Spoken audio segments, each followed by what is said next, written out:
அனைவருக்கும் வணக்கம். அருணகிரி சுவாமிகளை பற்றி இன்றைக்கு நாம் தெரிந்து கொள்ள இருக்கிறோம்.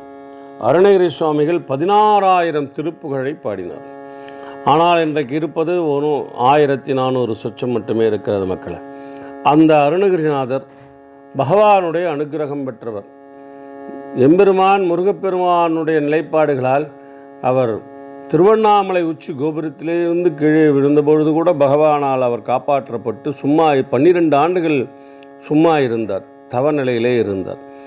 அவர் எழுதினார், கந்தர் அலங்காரத்திலே ஆடும் பரிவேல் அணிசேவல் என பாடும் பணியே பணியாய் அருள்வாய் தேடும் கரமாமுகனைச் செருவில் சாடும் தனியானைச் சகோதரனே என்று கிளியாக மாறி பாடினார். கடைசி பாடல், உருவாய் அருவாய் உளதாய் இளதாய் மறுவாய் மலராய் மணியாய் ஒளியாய் கருவாய் உயிராய் கதியாய் விதியாய் குருவாய் வருவாய் அருள்வாய் என்று உலகத்திற்கு முருகப்பெருமானுடைய புகழை பாடிய மகா ஞானி. வணக்கம்.